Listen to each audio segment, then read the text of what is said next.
Eftalou, sur l'île de Lesbos en Grèce. Je marche, sans destination, juste pour photographier un endroit que je ne connais pas encore.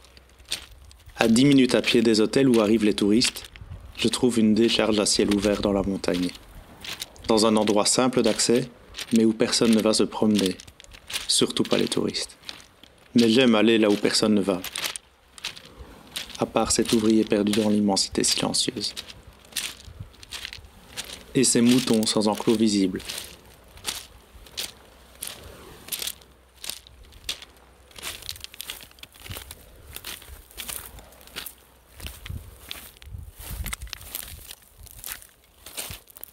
Tandis que je quitte la montagne, je croise ce camion poubelle. Ce véhicule qui emmène au loin ce que l'on ne veut plus voir, plus sentir. J'aime cette île, avec ses qualités et ses défauts, ses beautés et ses laideurs, ses facettes multiples. Tellement que j'y suis allé 5 fois en l'espace de 7 ans, près de 10 semaines en tout. Suffisamment pour se perdre plusieurs fois au même endroit. Au loin, on voit la Turquie. Je suis sur une des côtes européennes les plus proches du pays d'Erdogan.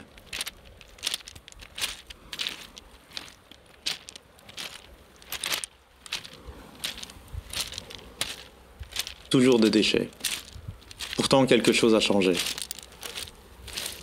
Des terrasses de restaurants au bord du chemin, parmi d'autres traces d'une activité touristique restée, elle aussi, au bord du chemin.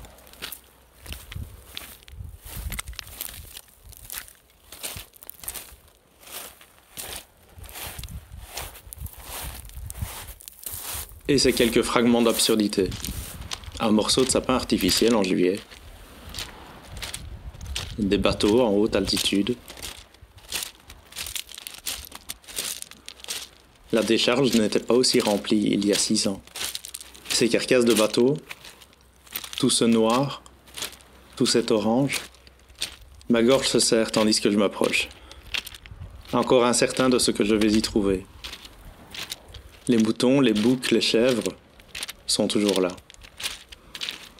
Et se promènent parmi des milliers de gilets de sauvetage. Et les canots gonflables.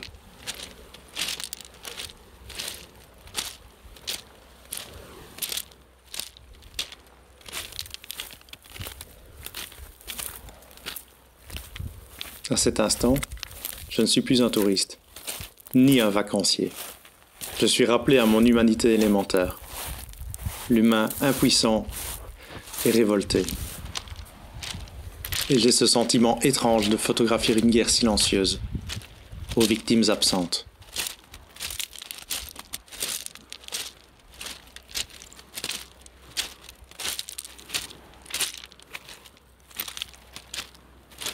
Et toujours ce questionnement. Ces bateaux brisés ont-ils servi à transporter des touristes, des pêcheurs ou des réfugiés? Tout se confond ici, à commencer par l'espoir et le désespoir. En rebroussant chemin, cette vue sur la Turquie a pris une toute autre signification qu'en arrivant. L'expérience vécue à la décharge se répète, à une poignée de kilomètres de là. En 2014, j'y ai pris cette photo. Une silhouette humaine, seule au loin. Un motif récurrent dans mon travail, rien d'inhabituel. En 2019, j'y retourne. Et j'y trouve aussi des objets gonflables. Ce coussin ne fait pas du tout penser à une trace d'exil. Ce bateau échoué et abandonné me donne en revanche un sentiment plus ambigu. À nouveau ce questionnement sur la source et la nature des objets. Mais je sais que je suis à l'endroit précis où accostent la plupart de ceux qui survivent à la traversée. Et ce canot gonflable ressemble fort à ceux vus dans la décharge.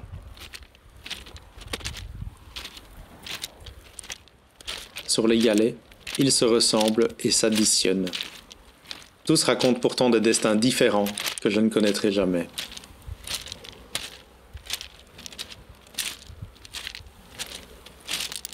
À quelques mètres des épaves, je trouve ce drapeau grec peint sur la roche. J'y perçois de l'espoir, un message positif d'accueil.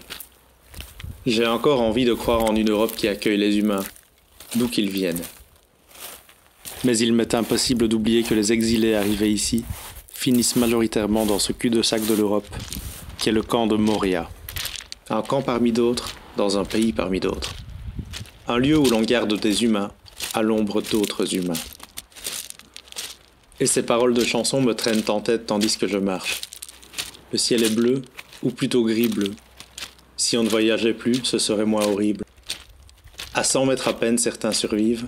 Je suis trop pensif. Faudrait que j'écrive un livre sur mon summertime.